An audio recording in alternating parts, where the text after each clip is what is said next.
Selamat Paskah, selamat Paskah, selamat Paskah teman-temanku semuanya. Semoga dengan perayaan Paskah kita yang diadakan minggu lalu, teman-teman berkenan atas acaranya. Wah, senang sekali, apalagi teman-teman yang beruntung mendapatkan hadiah. Tapi yang belum, nah mudah-mudahan saja kita akan bagi-bagi hadiah di lain waktu. Oke, baik teman-teman. Yuk kita mulai acara kita Bina Iman Anak Santo Gabriel at Home sudah kembali. Nah, di minggu Paskah ketiga ini kita akan belajar dengan tema Apakah aku sungguh-sungguh sudah mengenal Allah? Baik, yuk kita siapkan hati kita untuk berdoa pembukaan. Yuk adik-adik kita berdoa. Kali ini doanya dipimpin oleh teman kita Andra. Silakan Andra. Dalam nama Bapa dan Putra dan Roh Kudus, amin. Selamat pagi ya Tuhan. Terima kasih kami boleh merayakan sukacita Paskah yang membuat kami bersemangat untuk lebih mengasihi Yesus Juru Selamat kami. Lewat Bina Iman hari ini, kami ingin lebih mengenal kehendak Putra-Mu. Berkatilah kegiatan kami, teman-teman, kakak-kakak pembina, dan juga orang tua kami. Semoga berkat-Mu menuntut kami semua. Amin. Pada Bapa dan Putra dan Roh Kudus, seperti pada permulaan, sekarang, selalu, dan sepanjang segala masa. Amin. Dalam nama Bapa dan Putra dan Roh Kudus, amin. Teman-teman, yuk kita baca kitab suci kita hari ini. Sudah buka semua kitab sucinya. Yuk kita siap-siap dengarkan bacaan kitab suci oleh teman kita, Ethan. Pembacaan dari surat pertama Rasul Yohanes, bab 2 ayat 1-5. Anak-anakku, hal ini kutuliskan kepada kamu, supaya kamu jangan berbuat dosa. Namun, jika seorang berbuat dosa, kita mempunyai seorang pengantara pada Bapa, yaitu Yesus Kristus yang adil. Dan Ia adalah pendamai untuk segala dosa kita. Dan bukan hanya dosa kita saja, tetapi untuk semua dosa di dunia. Dan inilah tandanya bahwa kita mengenal Allah, yaitu jikalau kita menuruti perintah-perintahnya. Barang siapa berkata, aku mengenal Dia, tetapi ia tidak menuruti perintahnya, ia adalah seorang pendusta, dan di dalamnya tidak ada kebenaran. Tetapi barang siapa menuruti firman-Nya, di dalam orang itu sungguh sudah sempurna kasih Allah. Dengan itulah kita ketahui bahwa kita ada di dalam Dia. Demikianlah sabda Tuhan. Syukur kepada Allah. Nah, adik-adik, pada saat diciptakan Allah, keadaan manusia sungguh amat baik. 10 perintah Allah diberikan oleh Allah lewat Nabi Musa. Masih ingat ya adik-adik ya, 10 perintah Allah apa aja? Pasti dong.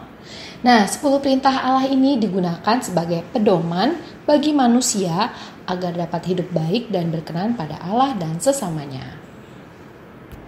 Tapi manusia sering tergoda melakukan hal-hal yang menyenangkan hatinya sendiri, meski tahu perbuatannya melanggar perintah Allah.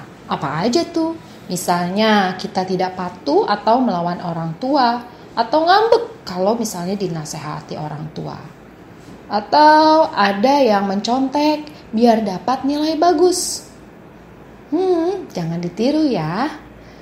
Atau ada juga yang berlaku kasar kepada teman, kepada adik, kepada orang tua. Wah, bagaimana ini?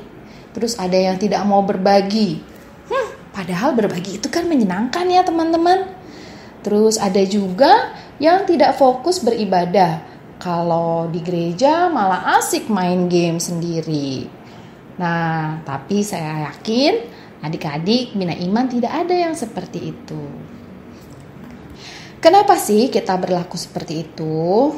Nah, mungkin ini ada salah satunya. Ada kalimat yang menyatakan ini.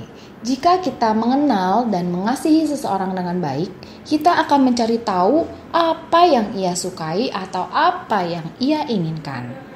Misalnya, wah saya senang nih berteman dengan si Ratna. Si Ratna itu suka. Jika kita kenal dan sayang sama orang, biasanya kita pengen ya kasih apa yang orang itu suka. Misalnya dia suka bunga. Nah, kalau kita melihat bunga, otomatis kita akan ingat kepada orang yang kita sayangi tersebut. Contohnya lagi nih, ibu suka berkebun. Maka kita sebagai anaknya, karena sayang kepada ibu kita ikut membantu merawat tanamannya. Ada juga yang misalnya ayahnya orang yang selalu rapi. Maka misalnya kita anaknya, kita sebagai anaknya pengen dong menyenangkan hati ayah, maka kita selalu membantu mengembalikan peralatan kalau kita sudah selesai pakai, karena kita ingin ayah kita senang. Kita ingin ayah kita bangga sama kita. Saya bisa loh ya menjadi rapi seperti ayah.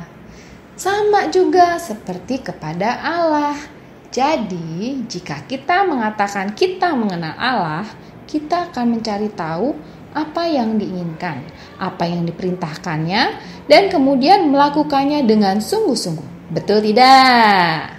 Nah, sekarang pertanyaannya adalah, apakah adik-adik sudah mengenal Yesus teladan kita? Yesus adalah pengantara kita kepada Bapa. Yesus juga adalah pendamai dosa kita dan seluruh dunia. Kita harus bersyukur karena kita punya Tuhan yang baik sekali.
Nah adik-adik, ini adalah kata kunci kita minggu ini. Yuk kita baca bareng-bareng yuk. 1, 2, 3. Aku mau menyenangkan hati Allah dengan perbuatan-perbuatan baikku. Setuju ya? Sudah dicatat ya kira-kira perbuatan baiknya apa saja? Oke. Nah, tidak terasa ya, kita sudah hampir sampai di penghujung acara kita. Tapi sebelum itu, yuk kita tutup kegiatan kita hari ini dengan berdoa. Silahkan teman kita, El, akan memimpin doa penutup. Dalam nama Bapa dan Putra dan Roh Kudus. Amin. Bapa yang baik, kami bersyukur karena Yesus Putramu yang bangkit mulia telah menyelamatkan kami. Kami mau mengasihinya dan membuat Yesus gembira. Semoga Roh Kudus menuntun pada semua perbuatan baik seperti yang Yesus kehendaki. Amin. Dalam nama Bapa dan Putra dan Roh Kudus. Amin. Oke, sekarang sudah benar-benar sampai di ujung. Sampai bertemu lagi minggu depan. Selalu menjaga kesehatan. Sampai jumpa di Bina Iman Anak Santo Gabriel at Home. Tuhan Yesus memberkati. Bye.